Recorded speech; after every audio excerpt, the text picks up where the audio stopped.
Hello everyone, welcome back to another video from growing together with Shirish. और आज हम जो बात करने जा रहे हैं वो एक्सक्रीशन के फाइनल पार्ट की बात करने जा रहे हैं। आज हम कुछ ऐसे ऑर्गन्स की बात करेंगे जो कि किडनी के अलावा भी एक्सक्रीशन में हेल्प करते हैं, और आज हम बात करेंगे कुछ ऐसे डिसऑर्डर्स की जो अनफॉर्चुनेटली कुछ लोगों को हो जाते हैं। ठीक है, ये मेरे बारे में एक ब्रीफ इंट्रोडक्शन है जिसकी ज्यादा कोई वैल्यू नहीं है। और ये आप लोगों के लिए कुछ पॉइंट्स हैं, कुछ इंपॉर्टेंट इंस्ट्रक्शंस हैं जो आप लोगों को पता होने चाहिए before appearing for the NEET exam. ठीक है, 4 मई का इस बार का हमारा पेपर है। और ये वीडियो शॉर्ट रहेगा, ज्यादा लंबा नहीं रहेगा ये वीडियो, क्योंकि इसमें ज्यादातर फैक्ट्स हैं। एक जगह कुछ कॉन्सेप्ट्स भी हैं, बट ज्यादातर फैक्ट्स हैं। तो जैसे कि हम लोगों ने वादा किया था कि हम कंप्लीट ह्यूमन फिजियोलॉजी खत्म कराने की कोशिश करेंगे।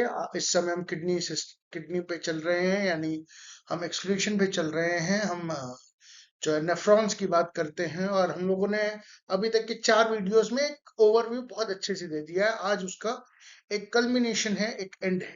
ठीक है, उम्मीद करता हूँ आपको ये वाला पार्ट भी अच्छा लगेगा। तो आज हम पढ़ेंगे अदर ऑर्गन्स इन एक्सक्रीशन के बारे में। अ, देखिए, ये बात तो हकीकत की है कि किडनी का और नेफ्रॉन्स का बहुत ज्यादा एक इम्पोर्टेंट रोल होता है एक्सक्रीशन में। न सिर्फ एक्सक्रीशन में बल्कि ऑस्मो रेगुलेशन में, आयनिक बैलेंस को मेंटेन करने में, पीएच को मेंटेन करने में एक बहुत इंपॉर्टेंट रोल प्ले करती है नेफ्रॉन्स और किडनी। ठीक है, पर इसका मतलब ये नहीं है कि बॉडी में किसी और ऑर्गन की कोई वैल्यू नहीं है एक्सक्रीशन के लिहाज से।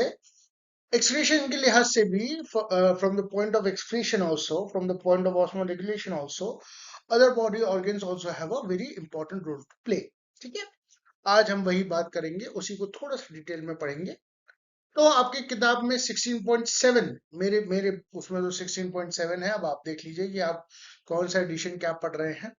उसमें है अदर ऑर्गन्स इन एक्सक्रीशन में बात करते हैं आप लंग्स की, लिवर की और स्किन की।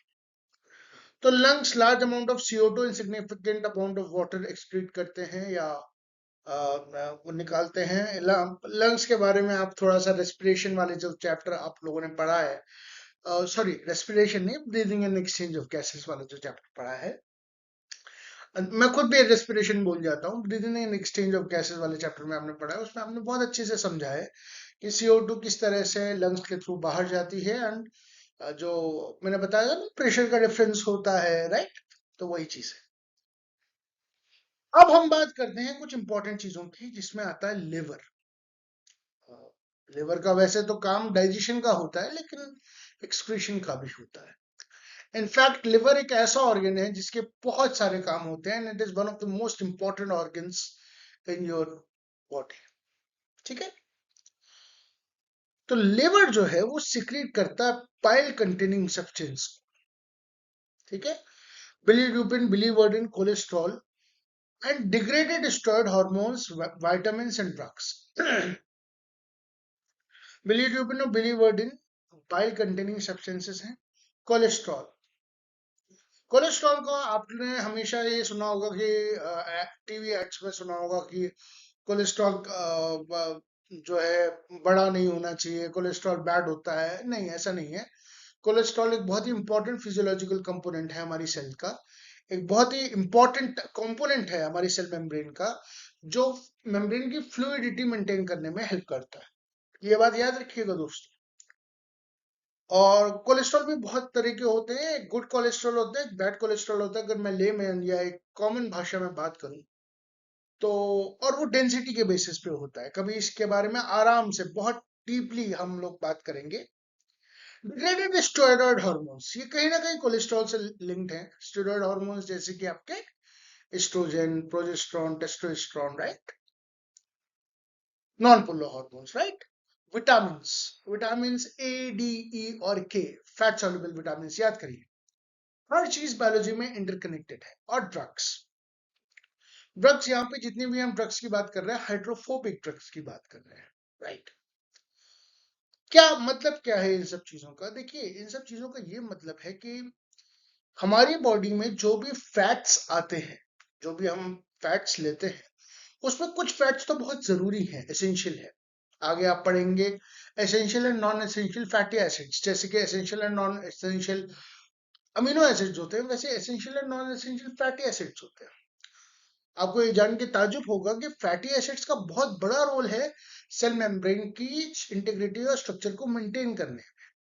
जैसे प्रोटीन फंक्शन का रोल करती है, डीएनए जो है वो आपके जेनेटिक मटेरियल का रोल करते हैं, और जो आपके शुगर्स होती हैं वो एनर्जी सोर्स का रोल होती हैं जो कार्बोहाइड्रेट्स होते हैं। इसी तरह फैट्स जो हैं वो स्ट्रक्चरल इंटीग्रिटी के लिए बहुत इंपॉर्टेंट है। और अगर फैट्स की डिफिशियंसी हो जाए या ऐसे एंजाइम्स की, ऐसे प्रोटीन्स की डिफिशियंसी हो जाए जो फैट्स को अच्छे से यूज ना कर पाए, तो बहुत सीरियस एलिमेंट्स हो जाते हैं, बहुत सीरियस कंडीशंस हो जाती है। तो लिवर इसीलिए जो है ये फैट्स का या bilirubin, biliverdin, cholesterol, steroid hormones, vitamin index जो कि फैट से कहीं ना कहीं रिलेटेड होते हैं, उसके डिग्रेडेशन में, उसके उसमें बहुत हेल्प करता है, उसके एक्सक्रीशन में बहुत हेल्प करता है। आप जब डाइजेशन वाला चैप्टर पढ़ते हैं, हालांकि वो हटा दिया है, मुझे समझ नहीं आता क्यों हटा दिया है, बट फिर भी जब वो हटा दिया है तब आप ये लाइपेजेस का एक्शन पढ़ते होंगे, तब आप पढ़ते होंगे गॉल ब्लेडर का, है ना? जब आप ये देखते होंगे उसमें भी बिलीरुबिन और बिलीवर्डिन का थोड़ा यूज आता है, तो वो एक्सक्रीट आउट भी होते हैं, ये बात ध्यान रखें। ठीक है, इनफैक्ट जॉन्डिस की एक कंडीशन है जिसमें ये होता है कि जिसको हम हिंदी में कॉमन भाषा में पीलिया कहते हैं। उसमें क्या होता है कि येलो कलर के कुछ पिगमेंट्स आपके आईज में दिखने लगते हैं, वो बेसिकली एक लिवर की ही डिसीज होती है।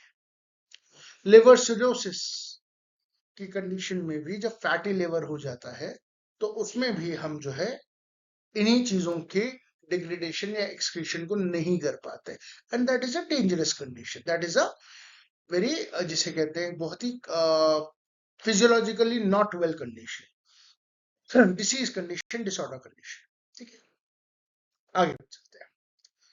तो उसके बाद आता है हमारा स्किन। स्किन जब हम छोटे होते हैं तो बचपन में जब हमें 5 सेंस ऑर्गन्स पढ़ाए जाते हैं, उसमें स्किन सबसे बड़ा एक ऑर्गन है। ठीक है, ठीक है, 5 सेंस ऑर्गन्स जब हमें पढ़ाए जाते हैं ना, तो उसमें स्किन सबसे बड़ा एक ऑर्गन है। तो स्किन का काम केवल सेंसेशन का ही नहीं होता, स्किन का काम जो है वो सॉरी, स्किन का काम जो है वो एक्सक्रीशन का भी होता है। कैसे एक्सक्रीशन का होता है? स्वेट के थ्रू इन सेबेशियस ग्लैंड्स के through, certain substance to secretion. आपकी किताब में ज्यादा नहीं लिखा हुआ है, ज्यादा डिटेल में मैं जाऊंगा भी नहीं, क्योंकि वैसे तो स्किन पे पूरी पूरी किताब लिखी गई है, स्किन पे रिसर्च पेपर्स हैं, पर उतना आपको जरूरत नहीं है पढ़ने की। उसके बाद हम बात करते हैं स्वेट ग्लैंड्स की। इनका प्राइमरी फंक्शन तो देखिए कूलिंग का होता है, थर्मोरेगुलेशन का होता है। अभी गर्मियां आएंगी, मार्च स्टार्ट हो गया है दिल्ली में, तो इनफैक्ट अभी से गर्मी स्टार्ट हो गई है, और अभी जब गर्मी आएंगी तब आपको समझ में आएगा कि स्वेटिंग कितनी जरूरी है, राइट? और स्वेटिंग से थर्मोरेगुलेशन एक मेंटेन रहता है, क्योंकि बाहर का टेम्परेचर जब 40-45 रहता है और आपकी बॉडी का टेम्परेचर 37 होगा, तो आपको गर्मी लगेगी, राइट? लेकिन स्प्रिंग का काम जो है वो एक्सक्रीशन का भी रहता है। क्या क्या एक्सक्रीट होता है?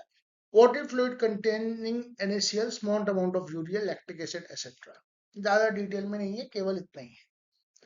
तो स्वेटलैंड का बेसिकली काम क्या है? थर्मोरेगुलेशन का काम है, कूलिंग का काम है, लेकिन वो वाटर वाटर फ्लूइड जिसमें NaCl होता है, यूरिया या लैक्टिक एसिड को भी एक्सक्रीट करता है, राइट? आगे चलते हैं। सेबेशियस ग्लैंड, ये सेबेशियस ग्लैंड आपके जो है ईयर का जो वैक्स होता है उससे कुछ कुछ रिलेटेड होता है। एग्जैक्टली exactly क्या है ये मैं नहीं बताऊंगा, क्योंकि ये फिर बहुत डिटेल वीडियो चला जाएगा। Eliminate certain substances like sterols, hydrocarbon waxes through sebum. जो कान का मैल हम लोग कहते हैं वो बेसिकली सीबम ही होता है। ठीक है, जितनी मेरी जानकारी है। सलाइवा भी, आपकी किताब में लिखा हुआ है कि सलाइवा भी कुछ नाइट्रोजनस वेस्ट को जो है वो एलिमिनेट करता है, सिक्रेट आउट करता है। ठीक है, आगे चलते हैं। अब आते हैं हम disorders of the excretory system पे। अनफॉर्चुनेटली कुछ लोगों को ये डिसऑर्डर्स हो जाते हैं, जिसमें से पहला, मैं थोड़ा सा रिवर्स चल रहा हूं, मैं बिल्कुल उसमें नहीं चल रहा। रीनल कैलकुली, ये एक ऐसा डिसऑर्डर है जिसमें स्टोन्स या insoluble mass of crystallise salts oxalates form हो जाते हैं किडनी के अंदर। ठीक है। गाउट, GOUT की कंडीशन इसी के थ्रू होती है। रीनल कैलकुलरी, रीनल का मतलब जहां पे आ गया वो किडनी से रिलेटेड हो गया, एक्सक्रीशन से रिलेटेड हो गया। ठीक है। और कैलकुली, कैलकुलस एक तरह का फॉर्मेशन है, एक तरह का इंसोल्युबल मॉल्स का फॉर्मेशन है, कैलकुलाई बनना। किसके बनते हैं? ये ऑक्सिलेट्स के बनते हैं, form with in the kidney. ठीक है। ग्लोमेरुलोनेफ्राइटिस, आइटिस जहां पे भी आ गया वो आ गया इन्फ्लेमेशन। इस बात को याद रखिएगा दोस्तों, मुझे मेरे प्रोफेसर ने सिखाया था, मैं आपको सिखा रहा हूँ। आइटिस शब्द जहां पे भी आ गया, ITIS, आइटिस शब्द जहां पे भी आ गया वह इन्फ्लेमेशन हो गया of glomeruli of the kidney. फिर आते हैं urea in blood, uraemia. It's a very harmful condition and certain cases में किडनी फेलियर भी हो जाता है। ठीक है। और उसके बाद अगर आपके उसमें यूरिया आ गया, ब्लड में यूरिया आ गया, तो उसको रिमूव करना बहुत जरूरी है, क्योंकि आपने स्टार्टिंग में पढ़ा था कि यूरिया टॉक्सिक है। अगर यूरिया टॉक्सिक ना होता तो हमारी बॉडी उसको यूज करती ना। यूरिया टॉक्सिक है, तो बहुत ज्यादा यूरिया जो बनता है उसको निकालना जरूरी है। उसको निकालने का तरीका होता है हीमोडायलिसिस। डायलिसिस का कंसेप्ट वही होता है जो ऑस्मोसिस का कंसेप्ट होता है, जो डिफ्यूजन का कंसेप्ट होता है। कंसेप्ट वाइज ज्यादा डिफरेंस नहीं होता, बाकी थोड़ा सा डिफरेंस तो होता ही है। क्या होता है डायलिसिस में, पहले ये समझते हैं। ठीक है। हीमोडायलिसिस में पहले ब्लड ड्रेन किया जाता है कन्वीनियंट आर्टरी से। ठीक है। ब्लड ड्रेन किया जाता है कन्वीनियंट आर्टरी से, और उसमें एक एंटीकोगुलेंट डाला जाता है, हिपैरिन। ठीक है। हमने ब्लड को ड्रेन किया आर्टरी से और उसमें एंटीकोगुलेंट डाला, हिपैरिन। हिपैरिन हमने क्यों डाला? देखिए, हिपैरिन का काम होता है ब्लड के कोगुलेशन को रोकना, क्योंकि जब आप आर्टरी से ब्लड जो है ड्रेन करेंगे तो ब्लड कोगुलेट होगा, एक एक जम जाएगा, वो फ्लो नहीं होगा। इसी इसी जमने को रोकने के लिए, इसी कोगुलेशन को रोकने के लिए हम हिपैरिन डालते हैं, जो कि एंटी कोगुलेंट होता है। ठीक है। अगर हमने ब्लड को कोगुलेट होने दिया तो क्या होगा? हमारा पर्पस डिफीट हो जाएगा, क्योंकि इस ब्लड का आगे में यूज करना है, इस ब्लड से हमें यूरिया निकालना है, और वही आगे की प्रोसेस है। ये जो ब्लड है जिसमें आपने वो सॉरी हेपारिन डाल रखा है, ये पंप किया जाता है आर्टिफिशियल किडनी में, जिसको कि आप डायलिसिस यूनिट भी बोलते हैं या डायलाइजिंग यूनिट भी बोलते हैं। ये क्या होती है, मैं आपको आगे फिगर दिखाऊंगा, बिल्कुल चिंता मत करिए, क्योंकि फिगर से ज्यादा समझ में है। क्वाइल्ड सेलोफेन का ट्यूब होता है सराउंडेड बाय अ फ्लूइड। ठीक है। इसका सेम कंपोजिशन होता है for with plasma except for nitrogenous waste. देखिए क्या होगा, आपके ब्लड में यूरिया है। ठीक है। आपके ब्लड में यूरिया है और आपके इस प्लाज्मा कंटेनिंग फ्लूइड में यूरिया नहीं है, तो ब्लड से जो यूरिया होगा वो इस प्लाज्मा कंटेनिंग उसमें चला है across a semi permeable membrane, जैसे कि डायलिसिस यूनिट होती है। द पोरस सेलोफिन, ये जो आप देख रहे हैं, द पोरस सेलोफिन ट्यूब, ये एक सेमी परमेबल मेम्ब्रेन की तरह काम करेगी, जैसे कि आपकी सेल मेम्ब्रेन काम करती है, right. Allows the passage of molecules based on the concentration gradient. Blood में यूरिया हाई है, ठीक है, प्लाज्मा में जो सराउंडिंग फ्लूइड है उसमें यूरिया नहीं है या बिल्कुल नहीं है, तो क्या होगा? From higher concentration to lower concentration against a semi permeable membrane is osmosis. बस यही है। तो ऑस्मोसिस और डिफ्यूजन का ही कंसेप्ट लग रहा है, कंसेप्ट अलग नहीं है, पर लग कैसे रहा है वो आप देखिए, वो कितना अच्छा है, कितना एक एक एक बहुत ही अमेजिंग तरीका है करने का। उसके बाद nitrogenous waste are absent in the dialysing fluid, मैंने जैसे बताया, and these substances move freely out clearing the blood.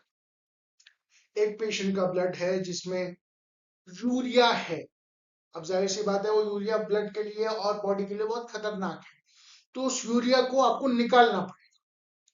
उस केस में क्या करते हैं, हम एक आर्टिफिशियल किडनी करते हैं। आर्टिफिशियल किडनी लेते हैं, जो कि क्या होता है, तो हमने ब्लड निकाला आर्टरी से, कन्वीनियंट आर्टरी से ब्लड निकाला। ब्लड निकालने के बाद हमने जो है उसमें हेपारिन डाला ताकि वो कोagulate ना करे। उसके बाद हमने इस ब्लड को पंप किया एक आर्टिफिशियल किडनी में या डायलाइजिंग यूनिट में। डायलाइजिंग यूनिट क्या है, कॉइल्ड स्ट्रक्चर होता है जिसमें, जो कि सराउंडेड होता है एक ऐसे फ्लूइड के जिसमें प्लाज्मा के सारे कंपोनेंट्स होते हैं except for nitrogenous waste. Concentration के उसके फ्लो के थ्रू ब्लड से यूरिया जो है डायलाइजिंग यूनिट में जाएगा, और उसके बाद क्या होगा, और उसके बाद ये होगा कि आपका जो नाइट्रोजनस वेस्ट है वो ब्लड से निकल जाएगा और डायलाइजिंग यूनिट में चला जाएगा, आपका ब्लड क्लियर हो जाएगा।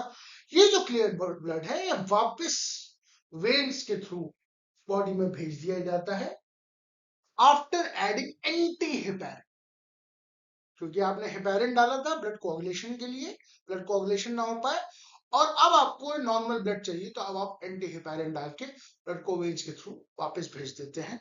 आई थिंक आपको कुछ कुछ बातें समझ आई, 30% 20% कुछ बातें समझ आई होंगी। अगले फिगर में देखते हैं, अगले स्लाइड पर देखते हैं जहाँ पे फिगर है और अच्छे से पे हम एक आर्टिफिशियल किडनी किस तरह से फंक्शन करती है, जो मैंने आपको पीछे प्रोसेस बताया वो अभी मैं आपको समझाता हूँ। जहां मैं चल रहा हूँ, जैसे मैं चल रहा हूँ वैसे एरोस का मूवमेंट देखिएगा। देखिए ब्लैक एरो कहाँ जा रहा है, सबसे पहले आपने ब्लड लिया कहाँ से, एक कन्वीनियंट आर्टरी से ब्लड लिया। उसके बाद आपने ब्लड में डाला एक हेपेरिन ताकि वो कोagulate ना करे, वेरी गुड। उसके बाद आपने इसको डायलाइजर में डाला।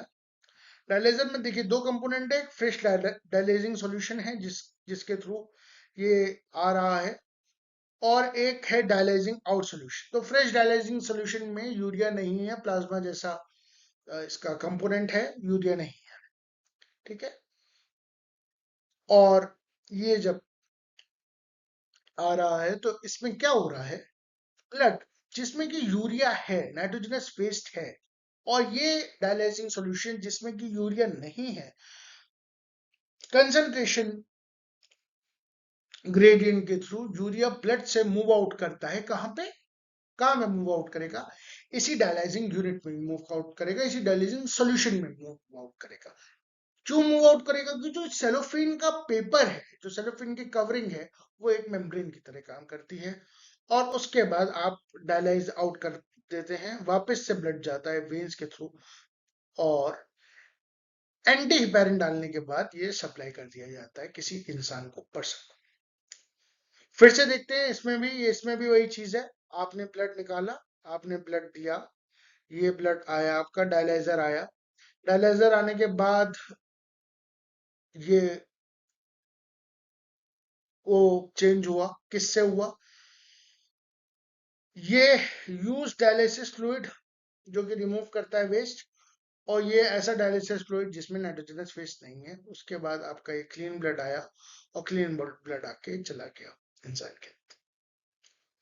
ये एक बहुत बड़ा वरदान है। मैं ऐसे बहुत सारे लोगों को जानता हूँ जिनकी किडनी फेल हो चुकी है और जो डायलिसिस के लिए जाते हैं। इनफैक्ट ये एक ओल्ड एज की कॉमन प्रॉब्लम है, क्योंकि ओल्ड एज में ये प्रॉब्लम थोड़ी बढ़ जाती है, एग्रीवेट हो जाती है।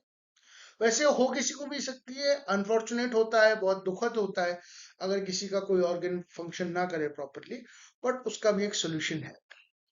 और इसीलिए इसीलिए देखिए ये जो पूरी मशीन है, ये पूरी मशीन फिजिक्स केमिस्ट्री पे बेस्ड है, और ये सोल्यूशन दे रही है बायोलॉजी का। इसलिए आपको फिजिक्स और केमिस्ट्री का भी ज्ञान होना बहुत जरूरी है एक अच्छा डॉक्टर बनने के लिए, ठीक है। आगे चलते हैं। हाँ, तो अल्टीमेटली एक चीज है कि किडनी ट्रांसप्लांट से तो देखिए अच्छा कुछ हो नहीं सकता। इनफैक्ट ऐसा भी देखा गया है कि जो किडनी ट्रांसप्लांट है, हम आपको ये जान के ताज्जुब होगा, हम एक किडनी पे भी सरवाइव कर सकते हैं। हाँ, और बहुत लोग करते हैं एक किडनी पे सरवाइव। वो एक किडनी किसी अपने रिलेटिव को दे देते हैं, अपने बच्चों को दे देते हैं, अपने पेरेंट्स को दे देते हैं, ताकि वो भी सरवाइव कर पाए। तो किडनी ट्रांसप्लांट से तो अच्छा कुछ नहीं है रीनल फेल्योर के केस में, पर किडनी ट्रांसप्लांट क्लोज रिलेटिव्स के बीच में ही होना चाहिए ताकि पोस्ट इम्यून रिजेक्शन मिनिमाइज हो सके। ये बहुत बड़ा कंसेप्ट है, बहुत बड़ा टॉपिक है, जो मैं आपको इम्यूनोलॉजी में पढ़ाऊंगा, अभी नहीं पढ़ाऊंगा। ठीक है, आप बस इतना समझ लीजिए कि क्लोज रिलेटिव्स जैसे आपके भाई हो गए, आपके पापा हो गए, आपकी मदर हो गई, ठीक है, आपके सिबलिंग्स हो गए, आपके वो हो गए,